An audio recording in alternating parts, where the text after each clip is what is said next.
ठीक,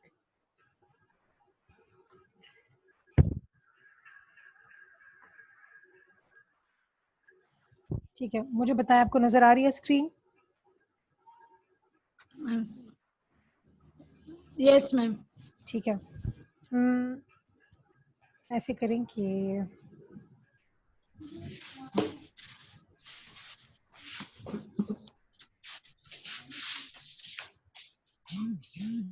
ठीक है, अच्छा आप इसको करें, आप अपनी आवाज को म्यूट करें तो हम स्टार्ट करते हैं। ठीक है, तो आज का जो हमारा टॉपिक है वो है ऑप्टिमम फैक्टर कॉम्बिनेशन। ऑप्टिमम का मतलब होता है द बेस्ट पॉसिबल, ठीक है, और बेस्ट पॉसिबल दो तरीके से हो सकता है। एक तो उस ऐसा कॉम्बिनेशन हमें ढूंढना है जो कि मैक्सिमम पॉसिबल आउटपुट भी हमें दे, प्रोडक्शन भी सबसे ज़्यादा दे, और लीस्ट कॉस्ट भी हो, उसकी कॉस्ट भी कम हो। ठीक है, एज ए प्रोड्यूसर जो है ऑप्टिमम फैक्टर कॉम्बिनेशन वो होगा ऐसा कॉम्बिनेशन दो फैक्टर्स का या दो से ज्यादा फैक्टर्स का जो कि कम से कम पैसों पे कॉस्ट पे आए और ज्यादा से ज्यादा आउटपुट दे। तो हम इसको कैसे देखेंगे टेक्निकली, हम इसको कैसे फाइंड करेंगे? So in the long run all factors of production can be varied. You know that the profit maximization firm will choose the least cost combination of factors. ठीक है, तो कौन सी चीज को वो देख रहे हैं? They are looking for the least cost combination, सबसे कम कॉस्ट वाला कॉम्बिनेशन ऑफ फैक्टर्स, मतलब labour and capital, to produce at any given level of output. जो भी उनको लेवल ऑफ आउटपुट चाहिए उसके लिए जो सबसे कम पैसों वाला जो कॉम्बिनेशन होगा इनपुट्स का, वो उनको चाहिए। The least cost combination of और the optimum factor combination refers to the combination of factors with which a firm can produce a specific quantity of output at the lowest possible cost. For example, a firm is looking for, to produce 20 footballs. ठीक हो गया, तो वो 20 footballs बनाना चाह रहे हैं। अब वो कैपिटल और लेबर के बहुत सारे कॉम्बिनेशन ट्राई कर सकते हैं कि जो उनको 20 फुटबॉल्स बना के दे, लेकिन वो वाला चूज करेंगे कॉम्बिनेशन लेबर और कैपिटल का जो उनको सबसे कम पैसों में पड़े। ठीक है, तो ये क्या हो जाएगा? ये कॉस्ट इफेक्टिव भी हो जाएगा और क्वांटिटी भी आपकी हासिल हो गई। ठीक, तो आगे चलते हैं। ठीक है, there are two methods of explaining the optimum combination of factors. दो तरीकों से किया जा सकता है। द मार्जिनल प्रोडक्ट अप्रोच, एक तो मार्जिनल प्रोडक्ट अप्रोच कहलाएगी, and the second one is the isoquant isocost approach, जो हम वैसे कल भी पढ़ चुके हैं उसके अंदर प्रोड्यूसर्स इक्विलिब्रियम के अंदर, जिसमें आइसोकॉस्ट और आइसोकॉन्ट जो है टेंजेंट हो जाते हैं। तो अभी हम पढ़ते हैं पहली वाली, द मार्जिनल प्रोडक्ट अप्रोच। ठीक है, so in the long run, a firm can vary the amounts of factors which it uses for the production of goods. ठीक है, it can choose what technique of production, ये choose कर सकते हैं कि हमने कौन सी टेक्निक इस्तेमाल करनी है, हाथ से बनाने हैं फुटबॉल्स, मशीन से बनाने हैं, ठीक है, या कोई और तरीका इस्तेमाल करना है। टू यूज व्हाट डिजाइन और फैक्ट्री टू बिल्ड, ठीक है, और कौन सा डिजाइन की फैक्ट्री बनानी है या जो भी तरीका है, जो भी उनका मकसद है। ठीक है, what type of machinery to buy, और ये भी उनके हाथ में है कि वो किस तरह की टेक्नोलॉजी या मशीनरी, जिसको हम कैपिटल में भी लेकर आते हैं और टेक्नोलॉजी में भी लेकर आते हैं, ये भी उनकी अपनी चॉइस है। ठीक है, the profit maximization will obviously want to use that mix of factors of combination which is the least costly to them. ठीक है, in search of higher profits. Cost कम करने से क्या होता है? चीज तो उतने की बिकती है ना जो उसकी मार्केट प्राइस है, लेकिन जब कॉस्ट कम होती है तो उनके पास प्रॉफिट मार्जिन ज्यादा होता है। ठीक है, एक बंदे ने एक चीज 20 रुपए की बनाई है और वो चीज जो है वो 25 रुपए की बेच रहा है, तो 5 रुपए का प्रॉफिट है।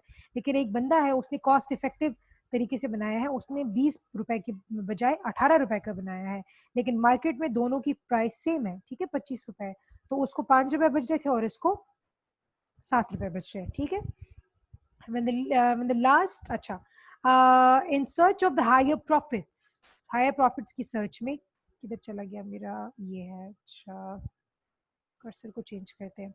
in search of higher profits, a firm substitutes the factor, देखिए अच्छा गौर से सुने, हायर प्रॉफिट की चाहत में जो फर्म है वो सब्स्टिट्यूट करती है, मतलब बदल देती है या तब्दील कर देती है, एक्सचेंज कर देती है द फैक्टर, उस फैक्टर को, factor which whose gain is higher than the other, जिससे जो गेन है, जिससे जो आउटपुट है या जिससे जो फायदा है वो ज्यादा है दूसरे किसी फैक्टर से। फॉर एग्जाम्पल, एक तरफ एक लेबर है, एक तरफ कैपिटल है, एक मशीनरी है, ठीक है। तो अगर लेबर से ज्यादा जो है ना प्रोडक्टिव मशीन है, मतलब अगर लेबर पूरा दिन काम करके और एक दिन की जो उसकी तनख्वाह है वो है उसकी 20 रुपए, और वो 5 फुटबॉल बना रहा है, लेकिन मशीन के ऊपर टोटल 20 रुपए खर्चा आ रहा है, या फॉर एग्जाम्पल थोड़ा कम आ रहा है, या 20 रुपए ही खर्चा आ रहा है फॉर एग्जाम्पल, चलो, और वो 5 के बजाय 10 फुटबॉल्स बना रहा है, ठीक है, वहां पे वो भी उतना ही खर्चा पैसे ले रहा है, और यहाँ पे ये भी इतना ही पैसा ले रही है। मशीन और लेबर दोनों एक जितना पैसा ले रहे हैं, लेकिन इसकी जो है आउटपुट, मशीन की आउटपुट जो है वो लेबर से ज्यादा है। तो गेन्स लेबर से ज्यादा किसके, मशीन्स के। तो बंदा क्या करेगा, प्रोड्यूसर क्या करेगा, हाई प्रॉफिट की नजर में, हाई प्रॉफिट की चाहत में वो मशीन को वो लेबर को सब्स्टिट्यूट कर देगा एक मशीन से। लेबर को कहेगा तुम अपनी छुट्टी करो, तुम घर जाओ, और आज से जो है मेरा काम कौन करेगी, ये मशीन करेगी। ठीक हो गया। So they substitute the factor, वो उस फैक्टर को सब्स्टिट्यूट करते हैं whose gain is higher than the others when the last rupee spent. अब ये इंपॉर्टेंट चीज है, ठीक है, ये इसको आप देखिए कि ये क्या कह रहा है। when the last rupee spent on each of the factor brings equal revenue, जब आपका आखिरी खर्च किया हुआ रुपया जो आपके हाथ में है, ठीक है, जो आपका बजट है, वो जो किसी फैक्टर पे आपने लगाया है, अगर वो आपको 2 फैक्टर्स पे लगाया हुआ आपका आखिरी रुपया, दोनों से आपको एक जितनी यूटिलिटी मिलती है, तभी आप वो कॉम्बिनेशन खरीदेंगे। इसका क्या मतलब है, इसका मतलब ये है, अब आप देखिए, लेबर और कैपिटल की बात मैंने की, ठीक है। लेबर आ रहा है आपके पास, फॉर एग्जांपल आ रहा है, लेबर की प्राइस ऑफ लेबर है, प्राइस ऑफ लेबर को हम वेजेस कहते हैं, ठीक है ना, ये तो आपको मैंने पहले ही बताया था, वेजेस बोलते हैं। और जो आप मशीन लेकर आए हैं, या जो आप जिस बिल्डिंग में हैं, जो कैपिटल आपके पास है, उसका उस पर जो आपने रेंट देना है, ठीक है, कैपिटल का जो रेंट देना है या इंटरेस्ट रेट देना है, अगर कैपिटल आपने पैसे वो किए ना, मतलब कर्ज लिए, तो उस पर आपने इंटरेस्ट रेट पे करना है, ठीक है। तो ये इनकी प्राइसेस हैं। तो अगर वेजेस उसकी हैं, फॉर एग्जांपल एक बंदे की वेज है लेट्स से 20 रुपीज, ठीक है, एक दिन की, ठीक हो गया। और इसी तरह जो मशीन है उसके जो पैसे हैं वो हैं फॉर एग्जांपल 40 रुपीज, ठीक है, ठीक है। अब देखिए, वेजेस 20 रुपए हैं, एक लेबर को आप हायर करेंगे तो आपको उसको 20 रुपए देने होंगे एक दिन में, और जो आपने मशीन ली है वो जो है आप 40 रुपए आपका उसके ऊपर दिन का खर्चा है। तो अब आपको कैसे पता चलेगा कि आपने कौन सा खरीदना है, तो आप इसकी प्रोडक्टिविटी को देखेंगे, ठीक है, मार्जिनल प्रोडक्टिविटी को देखेंगे। चलिए आप प्रोडक्टिविटी को देख लेते हैं, इसको एमपी लिख लेते हैं, रुकिए ऐसे करते हैं। मार्जिनल प्रोडक्टिविटी का क्या मतलब होगा, मार्जिनल प्रोडक्टिविटी का मतलब होगा कि जब आप एक और मजदूर लगाते हैं या आप एक और मशीन जो है प्लांट करते हैं अपने पास, तो उसकी प्रोडक्शन कितनी है, मार्जिनल प्रोडक्ट कितना है। लेकिन यहाँ पे देखिए क्या लिखा हुआ है, एमपीपी, मार्जिनल फिजिकल प्रोडक्ट, ठीक है। फिजिकल प्रोडक्ट का क्या मतलब है कि ये नंबर ऑफ गुड्स का देख रहे हैं, फॉर एग्जाम्पल कितने फुटबॉल बनाए हैं, ये नहीं देख रहे कि कितने रुपए के फुटबॉल बनाए हैं, ठीक है, रुपयों में बात नहीं हो रही। मार्जिनल फिजिकल प्रोडक्ट मतलब कितनी गेंदें बनाई हैं, फिजिकल बात कर रहे हैं, मॉनेटरी टर्म्स में बात नहीं कर रहे।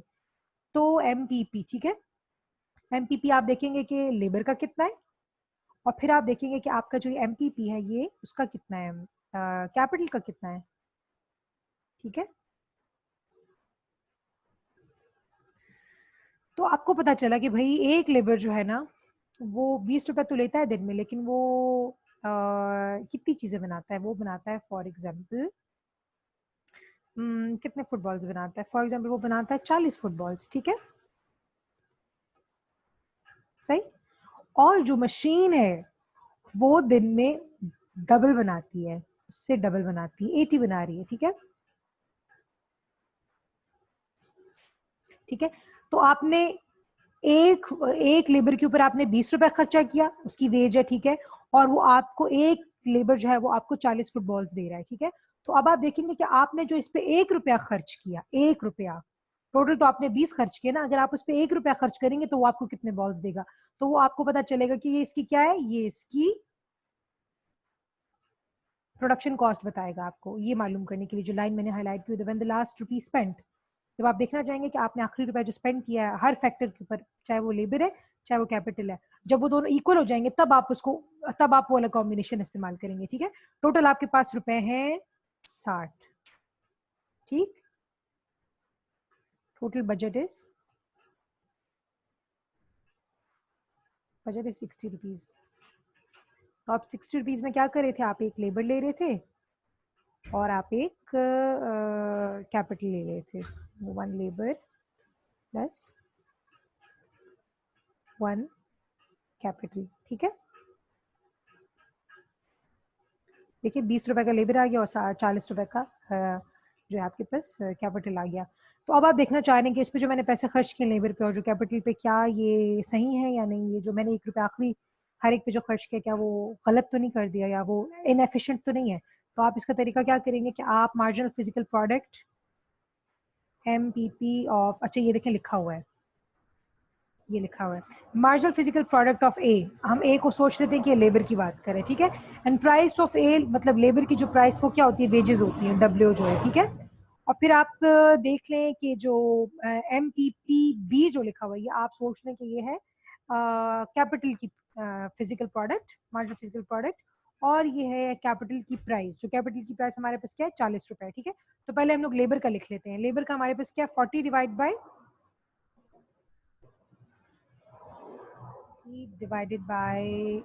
20। ठीक, जब आप इसको डिवाइड करेंगे तो आप के पास एक आना चाहिए नीचे, ताकि आपको पता चले कि 1 रुपया खर्च करने से कितना आता है। ठीक है, और अब आप देखें इसका कि क्या ये इसके बराबर है कि नहीं है। अब आप इसका देखेंगे तो इसका मार्जिनल फिजिकल प्रोडक्ट कितना है, 80। ये 80 बॉल्स 80 फुटबॉल्स बनाता है। ठीक है, आपकी मशीन, और डिवाइडेड बाय उसकी प्राइस कितनी है, उसका रेंट कितना दे रहे हैं उस मशीन का, आप 40 रुपए दे रहे हैं। अगर देखा जाए तो देखिए मशीन इज कॉस्टली, मतलब ज्यादा उसकी कॉस्ट है। एक मशीन एक मशीन के पैसों में आप 2 लेबर्स खरीद सकते हैं। ठीक है, तो अब आप देखें कि एक लेबर पे 1 रुपया आखिरी जो आप खर्च करते हैं कितना है वो। तो देखिए ये हो जाएगा आपका 21 जार 20, तो नीचे 1 आ गया, और 22 जार ये। ठीक है, तो इसका तो आ गया आंसर 2। अब इसका देखते हैं आंसर कि इसका क्या आंसर है। अगर देखा जाए तो इसका आंसर भी 2 आ रहा है। तो इसका क्या मतलब है, this is the last rupee spent on labor and the last rupee spent on capital, both are giving you the same marginal physical product। चाहे 1 रुपया आपका लेबर पे खर्च हो या आप सिर्फ 1 रुपए की मशीन पे मतलब खर्चा करें और 1 रुपया आप लेबर पे खर्च करें, तो दोनों का जो मार्जिनल फिजिकल प्रोडक्ट है, मतलब दोनों से जो गेन है वो सेम है। इसका मतलब क्या है कि इसमें नुकसान और नफे की बात नहीं है, ये दोनों आपने एक ठीक कॉम्बिनेशन यूज किया है। ठीक है, तो when the last to be spent on each of the factor brings equal revenue, जब आप इसलिए एक जैसा रेवेन्यू लेकर आए, the profit of the firm is maximized। तो इस टाइम पे आपका जो प्रॉफिट है वो क्या है, मैक्सिमम प्रॉफिट है। इससे ज्यादा प्रॉफिट आप नहीं कमा सकते इन दिए हुए पैसों में से। सही हो गया। Where a firm uses different factors of production, or at least or least cost combination of optimum combination factors is achieved when MPP of A, marginal physical product of A is equal to marginal physical product of B, या फिर marginal physical product of labor is equal to marginal physical product of capital, so then your profit is maximum। ठीक है, in the above equation A, B, C, ये जो A, B, C है, these are different factors of production, मतलब land, labor, capital, entrepreneur वगैरह वगैरह। MPP is the marginal physical product. A firm compares the marginal physical product of, sorry second, अच्छा a firm compares the marginal physical product divided by price, मतलब ये ratio है ना, ratios with that of the other one with that of another. A firm will reduce its cost by using more of those factors with a high MPP ratios। अच्छा ये एक important बात है। ठीक है, इसको हम समझने की कोशिश करते हैं। क्या है, a firm will reduce its cost, वो कैसे reduce करेंगे, by using more of those factors, वो factor इस्तेमाल ज्यादा करेंगे, with a high MPP by price ratio and less of those with a high, low MPP ratio। अच्छा वो product या वो फैक्टर वो इस्तेमाल करेंगे जिसका जो marginal physical product by price ratio जो है वो दूसरे से ज़्यादा है। फॉर एग्जाम्पल मैं देखती हूँ यहाँ पे हम लिख सकते हैं कि नहीं, अच्छा नहीं लिख सकते, रुको मैं इसको मिटा देती हूँ, शिट, अच्छा ठीक, अच्छा सही देख लेते हैं। अब आप ऐसे सोचें, कंसिडर करें, ठीक है, अज्यूम करें कि जो आपका जो मार्जिनल, अच्छा सही किधर चला गया, अच्छा अब आप ये सोचें कि जो आपका मार्जिनल फिजिकल प्रोडक्ट है लेबर का, लेबर का जो मार्जिनल फिजिकल प्रोडक्ट है MPPL, ठीक है, ये तो बहुत मुश्किल हो गया, MPP, चलिए रुकिए मैं इसको चेंज करती हूँ।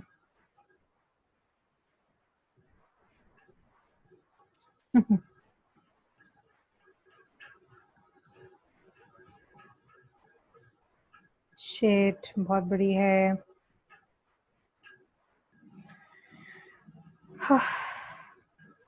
अच्छा सही, MPPL जो है, ठीक है, मार्जिनल फिजिकल प्रोडक्ट, जो आपको लेबर का जो फिजिकल प्रोडक्ट मिल रहा है, एक लेबर लगाने से आपको कितना प्रोडक्शन दे रहा है, वो है फॉर एग्जांपल आप सोचिए वो है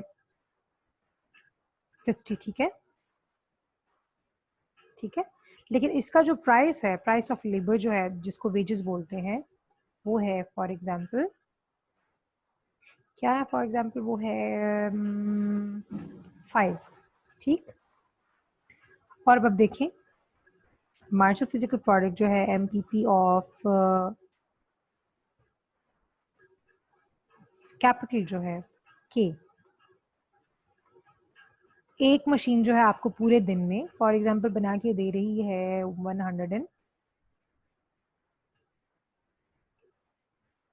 150 फुटबॉल्स बना के दे रही है, और ये आपको मार्जिनल फिजिकल प्रोडक्ट जो है MPP ऑफ लेबर जो है MPPL, सॉरी किधर चला गया, हाँ ये है 50, ये आपको दिन में 50 बना के दे रहा है, लेकिन इसकी प्राइस है 5। और ये जो MPPK है, ये जो कैपिटल है, ये आपको दिन में 150 बना के दे रहा है, लेकिन इसकी जो प्राइस है, इसकी मशीन की हम लोग ले लेते हैं रेंट, ठीक है, उसकी प्राइस हम रेंट ले लेते हैं, तो उसका रेंट कितना है, उसका रेंट है फॉर एग्जाम्पल, क्या सोचे हम, फॉर एग्जाम्पल इसका रेंट है 50 रुपीज, ठीक। अब आप मुझे बताएं कि आपको लेबर को ज्यादा लेबर पे ज्यादा खर्चा करना चाहिए या फिर कैपिटल लेना चाहिए, और आपके पास टोटल पैसे हैं 200 रुपीज, ठीक है। इसमें आप क्या कर सकते हैं, इसमें आप एक मशीन खरीद सकते हैं और एक लेबर खरीद सकते हैं ज्यादा से ज्यादा, या आप इसमें 4 लेबर खरीद सकते हैं, 2 मशीनें आप इसमें नहीं खरीद सकते, सही है ना, क्योंकि दो फिर तो ज्यादा पैसों का हो जाएगा। चलिए आप 300 कर लें, 300 आपके पास टोटल आपका बजट है, तो इसमें आप 2 मशीन्स भी खरीद सकते हैं, और इसमें आप कितने लेबर्स खरीद सकते हैं, 5 रुपए का एक लेबर है ना, तो आप इस पर डिवाइड करेंगे तो ऑलमोस्ट 60 लेबर्स भी आप खरीद सकते हैं।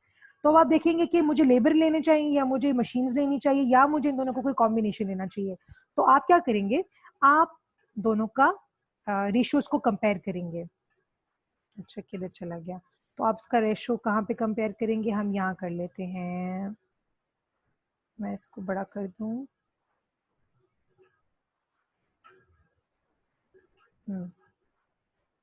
अच्छा यहाँ कर लेते हैं, तो ये कर लेंगे 50/5, तो क्या आता है देखिए 10 आता है, ठीक है। For labour it is MPP by price ratio, MPP of labour divide by its wages या price of labour gives you 10, ठीक है। मतलब इसका यह कि जो 1 रुपया आप स्पेंड करते हैं लेबर के ऊपर, उससे आपका लेबर जो है आपको 10 फुटबॉल्स बना के देता है, 1 रुपए की आपको वो 10 फुटबॉल बना के दे रहा है, ठीक है। और जब आप यही 1 रुपया आप मशीन पे खर्च करते हैं, तो मतलब आप 150 डिवाइड बाय 50 करेंगे ना, तो आपको पता है कि क्या आंसर आएगा आपके पास, 3। इसका क्या मतलब है कि जब आप 1 रुपया मशीन के ऊपर खर्च कर रहे हैं, तो वो आपको 3 फुटबॉल्स दे रहा है, और जब आप वही 1 रुपया जब आप लेबर पे खर्च कर रहे हैं, तो आपको वो 10 फुटबॉल्स दे रहा है। तो किसका marginal product, marginal physical product by price ratio किसका ज्यादा है, ऑब्वियसली लेबर का ज्यादा है। इसका क्या मतलब है कि अब आप लेबर ज्यादा खरीदेंगे, ठीक, और आप मशीन को कम कर देंगे, लेकिन आपको कैसे पता चलेगा कि मुझे कितने लेबर लेने और कितनी मुझे मशीन्स लेनी है, तो आप तब तक इसको आप कम कर देंगे, तब तक आप जो है क्या नाम है लेबर्स को ज्यादा करते रहेंगे जब तक आपको आखिरी लेबर जो है ना वो भी उसका जो 1 रुपया है वो भी आपको 3 फुटबॉल्स पर ना आ जाए। आपको पता है ना कि जैसे आप एक फैक्टर को बढ़ाते रहते हैं बढ़ाते रहते हैं बढ़ाते रहते हैं और दूसरा फैक्टर एक होता है, जिस तरह मैंने आपको किचन की मिसाल दी थी कि किचन एक है लेकिन आप उसमें शेफ्स बढ़ा रहे हैं बढ़ा रहे हैं बढ़ा रहे हैं, तो शुरू में तो शेफ बढ़ाने की वजह से लेबर बढ़ाने की वजह से मार्जिनल प्रोडक्टिविटी उसकी ज्यादा थी, मतलब फॉर एग्जांपल यहाँ पे जिस तरह 10 है, लेकिन जैसे जैसे आप और लेबर्स को हायर करते जाएंगे तो क्या होगा, आपके पास जो फॉर एग्जांपल यूनिट है या जहाँ पे जगह है बैठने की, आहिस्ता आहिस्ता जो आपके जो लेबर की जो प्रोडक्टिविटी है ना वो आहिस्ता आहिस्ता लो होती जाएगी और एक टाइम आएगा कि अगर आप एक एक्स्ट्रा लेबर और हायर करेंगे तो आपकी मार्जिनल आपकी जो मार्जिनल प्रोडक्टिविटी है वो जीरो के बराबर हो जाएगी और आप कहेंगे कि बस इसके बाद मुझे और लेबर को हायर नहीं करना। तो उसके बाद जितने पैसे आपके पास बच जाते हैं फिर वो आपको किस पे लगाने चाहिए, आपकी मशीन्स पे लगाने चाहिए। समझ आ गई? इतना आपने इसको कम करना है कम करना है कम करना है कि जब तक या इस पे खर्चा मशीन पे आपने इतना खर्चा कम करना है कि आपके पास आंसर 10 आ जाए। ठीक है, इस टाइम आपकी फिजिकल प्रोडक्ट और डिवाइड बाय प्राइस क्या है, ये आपको 3 दे रहा है। इतना आपने इसको कम करना है कि ये आपको 10 marginal physical product they they. I think आप लोगों को समझ आ गई होगी, मैंने बहुत ज्यादा एक्सप्लेन कर दिया है। ठीक, यस मैम समझ आ गई। चलो very good very good very good. अच्छा, तो ये हो गया आपका कौन सा वाला अप्रोच, मार्जिनल प्रोडक्ट का, मार्जिनल प्रोडक्ट अप्रोच हो गया। ठीक है, इससे आपको पता चलेगा कि आपका कौन सा जो कॉम्बिनेशन है लेबर और कैपिटल का वो आपके लिए least cost and highest possible productivity आपको देगा। ठीक है, एक तो ये तरीका हो गया। दूसरा तरीका क्या है, iso cost and iso quant approach, वो मैंने आपको बताया था कि ये क्या होता है, at the least cost combination, ये इसका ये जो हाईलाइटेड पॉइंट है ना, ये जो बोल्ड पॉइंट है इसको देखिए, the least cost combination of factors for any level of output, किसी भी लेवल ऑफ आउटपुट के लिए। फॉर एग्जांपल आप 20 30 40 50 फुटबॉल्स बनाना चाहते हैं, ये एक लेवल है ना आउटपुट का, तो उसके लिए आपको लीस्ट कॉम्बिनेशन कैसे पता चलेगा, आपको कैसे पता चलेगा, इट इज दैट, ये वो कॉम्बिनेशन होता है where the iso iso product curve, iso product का मतलब है आइसो क्वांट। ठीक है, आइसो क्वांट को आइसो प्रोडक्ट भी कहते हैं क्योंकि सेम प्रोडक्टिविटी होती है। ठीक है, इसके ऊपर इसका मतलब क्या है, iso quant, where your isoquant curve is tangent to an isocost curve, या आउटले लाइन भी इसको कहते हैं, इसको बजट लाइन भी कहते हैं, इसको कॉस्ट कर्व भी कहते हैं। ठीक है, या इसको आइसोकॉस्ट कर्व भी कहते हैं। तो जब ये दोनों टेंजेंट हो जाएं तो तब क्या होगा, वो आपका लीस्ट कॉस्ट कॉम्बिनेशन देगा आपको। ये तो हमने पहले भी किया हुआ है प्रोड्यूसर्स इक्विलिब्रियम में। The analysis of producers equilibrium is based on the following assumption. देखिए, तो ये एनालिसिस है, ये असम्पशंस है। पहला assumption क्या है, the main assumption on which the analysis is based are for there are only two factors of combination in a combination। हम लोग क्या कर रहे थे, वैसे तो ज्यादा इनपुट्स हो सकते हैं, लैंड लेबर कैपिटल वगैरह, ये मैं पहले भी बता चुकी हूँ, लेकिन अपनी आसानी के लिए हम लोग सिर्फ 2 फैक्टर्स ले रहे हैं, एक तो लैंड ले रहे हैं, सॉरी एक तो लेबर ले रहे हैं और दूसरा कैपिटल ले रहे हैं। ठीक है, all units of factors x are homogeneous and so are the case with the units of factor। ये मैंने आपको बताया था कि होमोजीनियस है। होमोजीनियस का क्या मतलब है, चाहे एक लेबर लें या चाहे दूसरा लेबर लें, दोनों की स्किल सेट एक जैसा है, चाहे पहला वाली मशीन ले चाहे दूसरी वाली मशीन ले, दोनों मशीन्स की प्रोडक्टिविटी सेम है। मतलब आपको ये नहीं, ये इस झमेले से निकाल रहे हैं कि कौन सा लेबर ज्यादा काबिल है, स्किल्ड है, क्या है, सारे लेबर एक जैसे, सारी मशीन्स एक जैसी है। ठीक, ऑल द यूनिट्स ऑफ, ठीक है, the prices of factors of X are given, मतलब ये गिवन भी हैं और कांस्टेंट भी हैं। इसका मतलब क्या है, आपको प्राइसेस की वजह से भी आपको फंसा नहीं रहे ना कि आप तो कहें कि प्राइस ज्यादा होगी तो अब मैं दूसरा वाला फैक्टर इस्तेमाल करूंगी या उसकी प्राइस कम हो गई। दरअसल हम चाह ये रहे हैं कि हमें सिर्फ और सिर्फ और सिर्फ पता चले कि किसी खास टाइम पे, जिस टाइम प्राइस नहीं चेंज हो रही होती, उस टाइम किस तरह एक प्रोड्यूसर जो है अपना बेस्ट इनपुट का जो कॉम्बिनेशन वो कैसे सिलेक्ट करेगा। और ऐसा ही होता है, एक दिन के अंदर कभी प्राइस चेंज नहीं होती, जब प्राइस चेंज होती भी है तो सालों में एक दफा हो जाती है, 2 साल में एक दफा हो जाती है। ठीक, अच्छा, अब नेक्स्ट पेज पे आते हैं। The total money outlay is also given, मतलब इसका बजट है, मनी आउटले बजट को कहते हैं, ठीक है। तो आपका बजट है वो भी फिक्स्ड है। इन द फैक्टर मार्केट, जो फैक्टर मार्केट है जहाँ पे लेबर और कैपिटल्स मिलते हैं, ठीक है, it is perfect competition which prevails. ये कॉम्पिटिशन नहीं है, ये परफेक्ट कॉम्पिटिशन है, ठीक है। परफेक्ट कॉम्पिटिशन क्या होता है, परफेक्ट कॉम्पिटिशन के बारे में मैं आपको आगे आने वाले चैप्टर्स में बताऊंगी, लेकिन आप ये समझ लें कि परफेक्ट कंपटीशन ऐसा एक मार्केट होती है जहाँ पे किसी भी फैक्टर ऑफ प्रोडक्शन के साथ सारे फैक्टर्स ऑफ प्रोडक्शन एक जैसे होते हैं और सबकी प्राइसेस फिक्स्ड होती हैं, और कोई वहाँ पे मोनोपली नहीं होती। और मोनोपली क्या होता है, मोनोपली कहते हैं एक बंदे का राज होना। फॉर एग्जांपल जिस तरह पाकिस्तान के अंदर इलेक्ट्रिसिटी में जो है हमारे पास ये जो इलेक्ट्रिसिटी का हमारा वापडा महकमा है, वो सिर्फ एक ऐसा महकमा है जो पूरे मुल्क को बिजली फराहम कर रहा है। इसीलिए चाहे वो जितनी भी प्राइस रखता है, हमें उसकी उस यूनिट की प्राइस में हमें उतनी ही माननी पड़ती है, ठीक है। इसको मोनोपली कहते हैं। तो मोनोपली नहीं है वहां पे वगैरह वगैरह, मतलब किसी किस्म की एक्सप्लॉयटेशन नहीं है मार्केट के अंदर। Under the condition assumed above, अगर ये सारी कंडीशंस होंगी, the producer is in equilibrium, तो प्रोड्यूसर कब इक्विलिब्रियम में होगा, when the following two conditions are fulfilled. जब दो ये कंडीशंस पूरी हो जाएंगी तो हम कहेंगे कि हाँ वो जो बंदा है, जो प्रोड्यूसर है, वो इक्विलिब्रियम में है, या फिर उसने खुशी हासिल कर ली है जितनी वो इस गिवन बजट में हासिल कर सकता था। तो फर्स्ट क्या था, isoquant must be convert to the convex to the origin. देखिए बुक में कितनी गलतियां है। अच्छा ये है, कहाँ चला गया, ये है कॉन्वेक्स टू द ओरिजिन, ठीक है। कॉन्वेक्स का मैं आपको बता चुकी हूँ कि कॉन्वेक्स किस तरह होता है। ये देखें, जिस तरह ये RSQLP, ये पूरा जो ये बजट लाइन है, या जिसको सॉरी क्या बोलते हैं, इसको आइसोकॉन्ट बोलते हैं, ठीक है, या same quantity curve.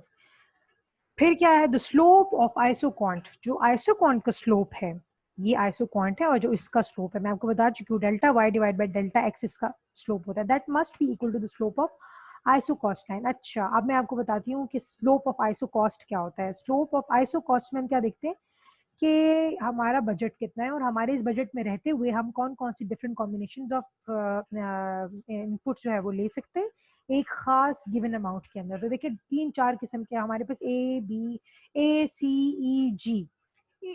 A B एक बजट लाइन है, या जिसको एक आइसो कॉस्ट कह सकते हैं। CB दूसरा है, सॉरी CD दूसरा है, EF तीसरा बजट लाइन है या आइसो कॉस्ट लाइन है, और फिर GH जो है हमारे पास चौथा बजट लाइन है। और इसका क्या होगा, क्योंकि इसमें हम कॉस्ट की बात कर रहे हैं, तो ये होगा cost of labour which is wages divide by cost of capital, ठीक है। आपके पास पता है कि कैपिटल जो है, कैपिटल पे आपको पैसे देने पड़ते हैं, इंटरेस्ट रेट देना पड़ता है, ठीक, या रेंट देना पड़ता है।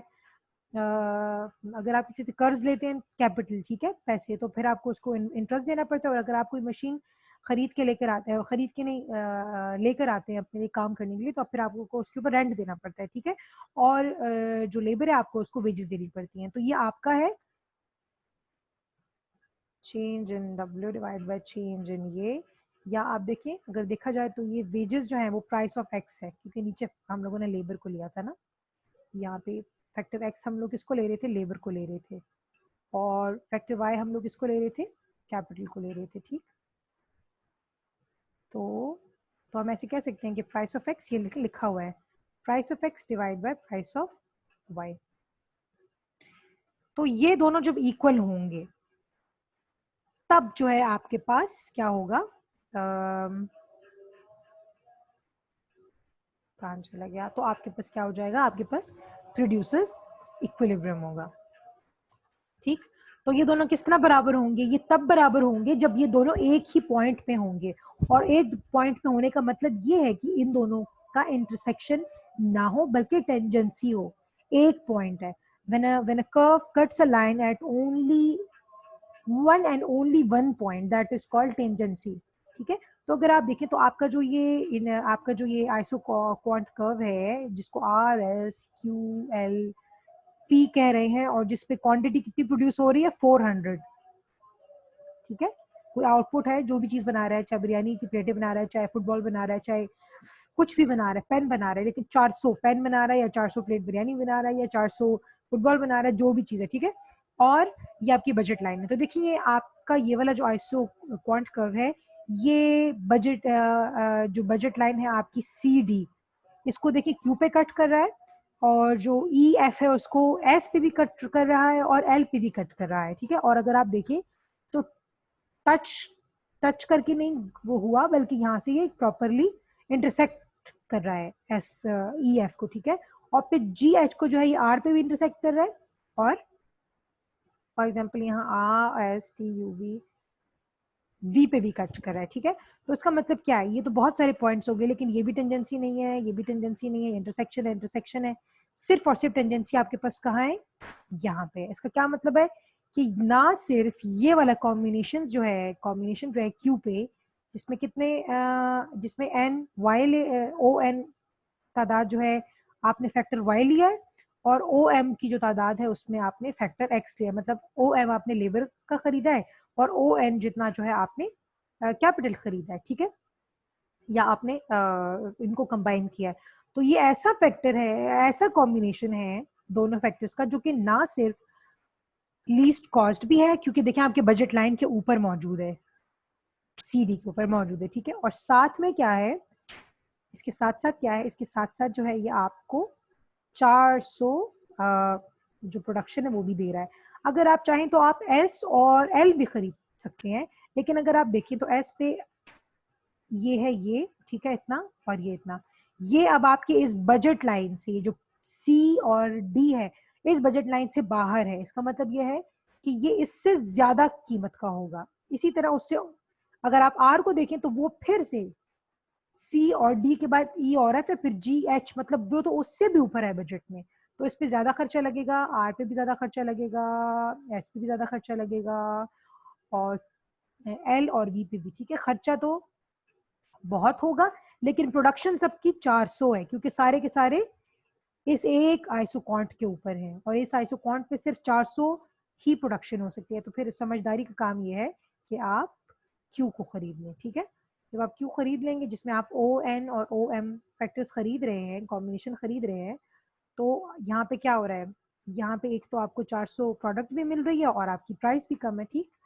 दूसरा इसमें क्या हो रहा है, दूसरा ये हो रहा है कि यहाँ पे जो टेंडेंसी है, तो इसमें जो है टेंडेंसी का मतलब है कि जो इसका आइसो कॉस्ट का सॉरी आइसो क्वांट का जो आपका होगा स्लोप, जो कि है delta Y by delta X, वो एग्जैक्टली इक्वल होगा the slope of your isocost. और आइसो कॉस्ट का स्लोप क्या होता है, price of X divide by price of Y. तो क्योंकि ये एक ही पॉइंट है, इसीलिए इन दोनों के स्लोप्स भी इक्वल होंगे। तो पहली कंडीशन भी पूरी हो गई, that your isoquant is convex to the origin. Yes, it is convex to the origin. देखिए इसका convex जो है वो origin की तरफ है, convex side. The slope of the isoquant must be equal to the slope of the isocost line. ठीक है, तो फिर ये वाली कंडीशन भी पूरी हो गई। तो आपका लीस्ट कॉस्ट मोस्ट प्रोडक्टिव जो कॉम्बिनेशन है वो कौन सा है, ON एंड OM, ठीक। ये सारी यही बात लिखी हुई है जो मैंने आपको बताई है, ठीक। Isoquant P is convex to the origin, ठीक हो गया। the point Q, the slope of the isoquant ये is equal to the slope of the isocostic price of x. The producer gets the optimum output. Optimum output का मतलब है maximum possible or at least cost effective combination. So here we are, हमने दोनों topics को complete कर लिया। Do you have any questions? No ma'am.